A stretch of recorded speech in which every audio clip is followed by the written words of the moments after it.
is Andy, and I'm just leaving the office, and so you are on another episode of Driving with Andy. Hey, before I go into the topic that I want to talk about today, I wanted to let all those of you that are watching, that are trainers or potential trainers or up-and-coming trainers, it doesn't matter. We have some openings for some trainers, and would love to have you. We especially love our intern trainers, the people that kind of come down that maybe you don't know it enough yet to where you feel comfortable even assisting a trainer in a class.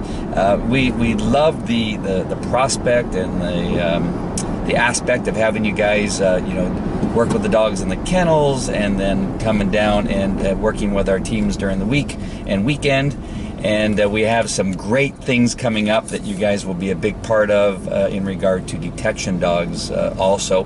Don't worry, you don't have to know anything about detection, because all of our detection dogs also need obedience training. And so in the very near future, we're going to have plenty of stuff for you to do, and it'd be great for you to get started now. That way you can kind of ease in to what it is we do around here and what we're doing. And then when the explosion happens, you'll have a little bit more experience in all the things we're going to need done. So make sure and email us or call us on our office phone, 714-990-9010. And there was something else I wanted to tell you about. Forgot what it was. Maybe I'll remember it on the next episode, or by the time I'm done with this one.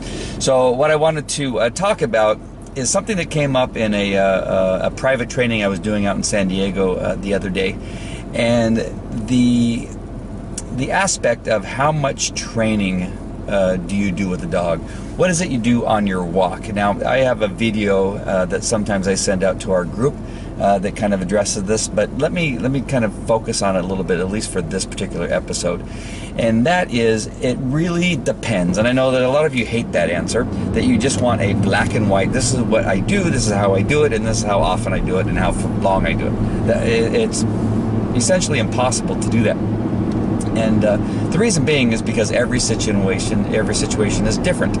And when you are working on a dog that has a lot of energy, a lot of issues, maybe it barks at kids on skateboards and dogs that are behind fences as you're on your walk, or to men only, or to all people, whatever it is, that dog, you're going to require a little bit more obedience, a little bit more often, and for a little bit longer period of time.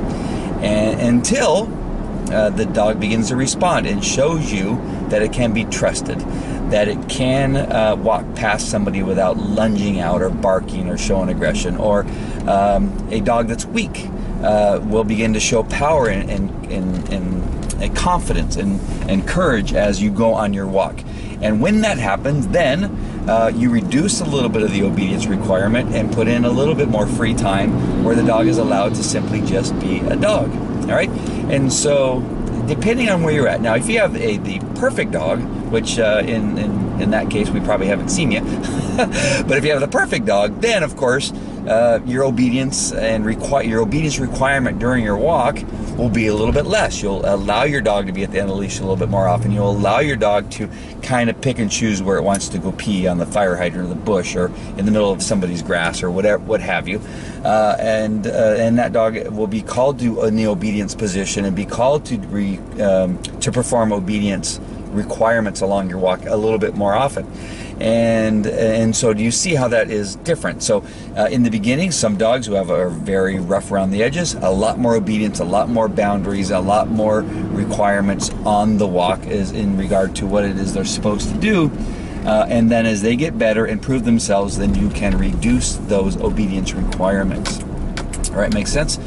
You also have to remember that when you do call for obedience, that you continue to have the parameters and the boundaries and and again, the requirements to always be the same. Don't lessen those. If you're requiring obedience, make sure the obedience is always what it's supposed to be. If it's your dog's right shoulder in line with your left leg, then that's what it has to be. Don't lessen that. Just lessen the amount of times that the dog has to require to be in that obedience position, right? But always require it to be the position. the one that is required, the one that you set up from the very beginning. All right, so don't reduce that down. Does that make sense? The requirements of obedience should never be looked at as a negative thing.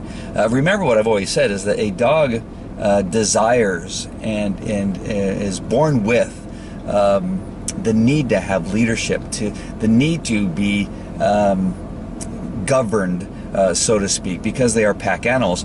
Pack animals always have a leader, and they always have the subordinates, right? And so it is stressful being a leader. Only very few dogs can be a leader. In a pack of 10, only one can be the leader. And that is just the way it is. And if you look at it from that standpoint, you're going to be less, people give me the, I don't want to be hard on my dog. I want them to be, free and that kind of stuff.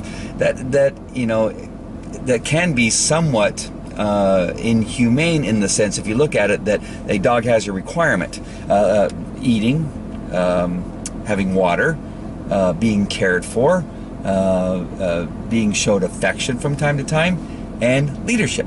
Right? You don't give any of these things, that's considered inhumane. It's considered cruel.